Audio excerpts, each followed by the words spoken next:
Dear Mr. President, we will miss you. Your style elevated the suit to cool. Your swagger even had some women drool. And then your grace.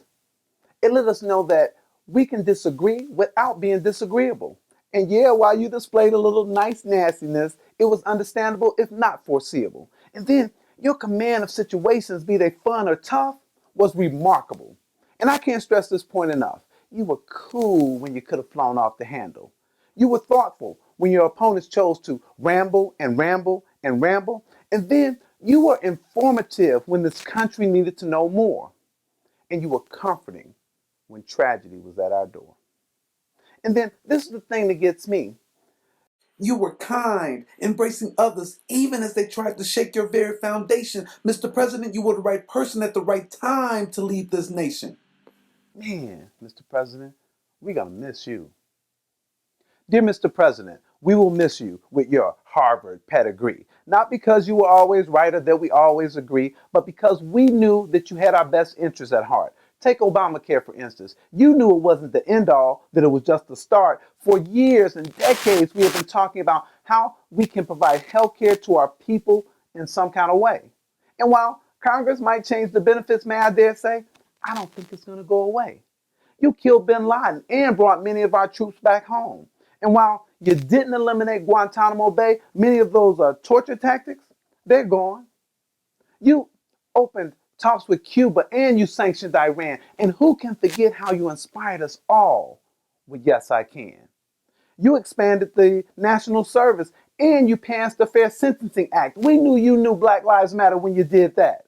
And then there was renewable technology and for college profit reform, and not one single scandal for this American born. President to all, you spoke on race, gender, and equality. But most important, you worked to decrease the discrepancies. You let us know that our independence is inseparable to our interdependence. That while we might have some differences to succeed, we have to be codependent. Mr. President, we're going to miss you. Mr. President, we will miss you, and we thank you for your time served. I only wish we could give you the send off that your family deserves. I mean, the First Lady, she took class to another plateau. So much so that people who didn't even like her let us know that she was great and extraordinary. And I can't help but mention there's some Southside and some Princeton up in there. And then there's Sasha and Malia. They also represented well. Not a better first family as far as I can tell. And did I mention the Nobel Prize? You won that too. And I'll concede there were some things that you weren't able to do. And so I am a bit disappointed, but you accomplished so much. Despite the Republican obstructionism with everything you touched. And touched I was with a tear in my eye. That presidential Medal of Freedom that you gave to your guy was such a classy act. So don't wonder why. It's not about who's coming in that makes it so hard to say goodbye. Mr. President, we're going to miss you.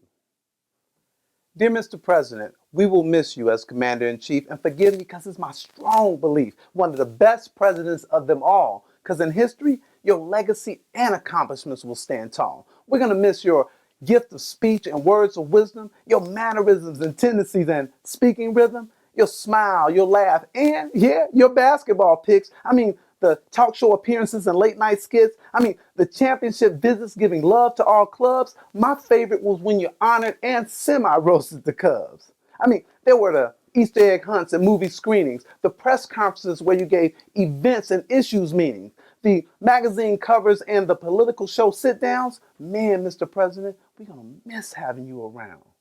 For real. Mr. President, we will miss you playing White House basketball and even rounds of golf. I mean, getting on Air Force One, but I liked it when you strutted off, walked across the lawn and answered a question or two. Man, Mr. President, for sure we gonna miss you. So, may you take some time off, but don't disappear. Our children will need to occasionally hear a voice of reason from someone who cares. We'll need to know that you'll always be there to challenge us, encourage us, and hopefully guide. And Mr. President, may I say with great pride, we appreciate all that you have done. And we know that it was more work than it was fun. We appreciate the service and the time for the best years of your life, recognizing those years were prime. So it's bittersweet to see you leave. And as you depart, Mr. President, Mr. 44, we want to say thank you to Michelle, Malia, and Sasha, and of course you from the bottom of our hearts.